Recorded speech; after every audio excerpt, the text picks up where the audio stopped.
क्या आप जानते हैं कि अकाल मृत्यु होने के बाद क्या होता है? जीवन और मृत्यु के बारे में ज्यादा जानकारी किसी को नहीं होती है। हर व्यक्ति अपनी अलग अलग धारणा बनाए हुए बैठा है, मगर इसके बारे में सभी को सही से जानकारी होनी ही चाहिए। क्योंकि हम सभी को ये तो पता ही है कि हमें कर्म के हिसाब से ही फल मिलते हैं और वो इसी जन्म में हम भोग कर ही जाते हैं।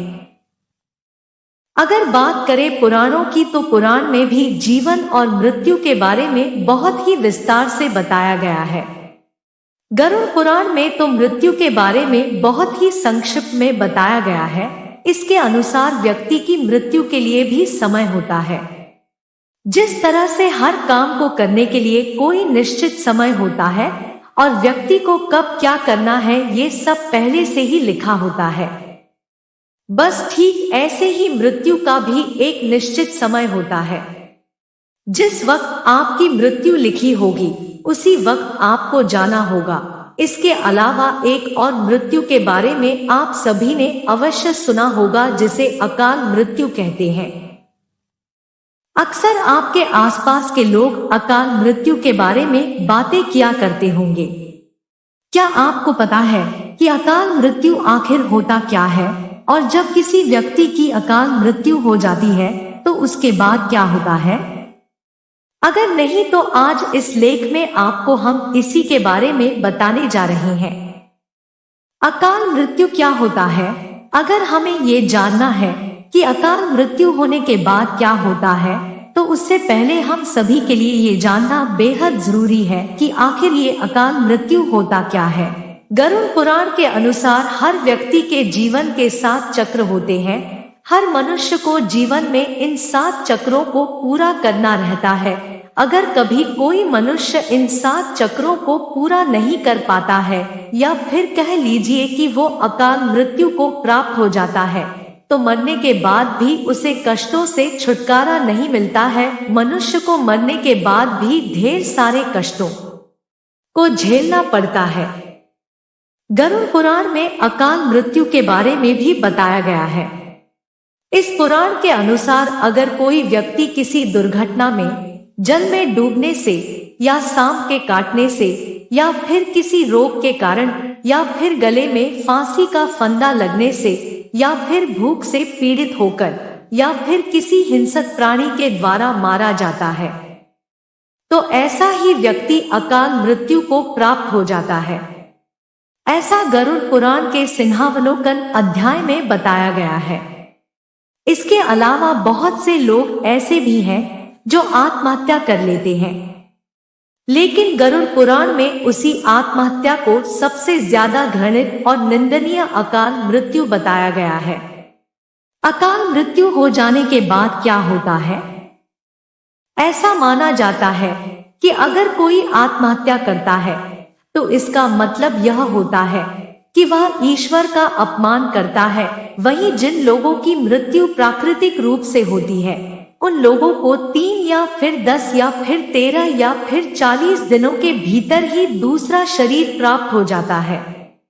लेकिन जो लोग आत्महत्या करते हैं, उन लोगों की जीवात्मा पृथ्वी लोक पर ही भटकती रहती है।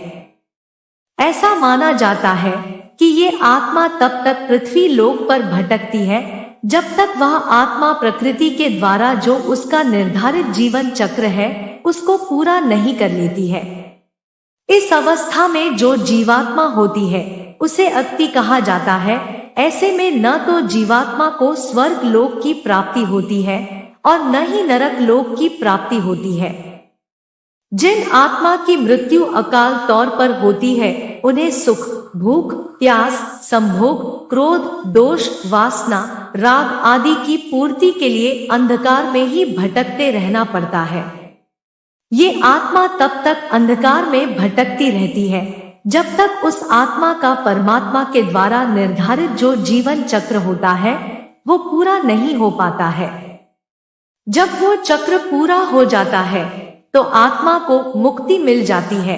प्राकृतिक रूप से मरने वाले लोगों को सीधे मोक्ष की प्राप्ति होती है, लेकिन कुछ लोगों की प्राकृतिक मृत्यु नहीं होती है। जैसा कि अभी हमने आपको ऊपर बताया, तो उन लोगों की जो आत्मा है वो भटकती रहती है।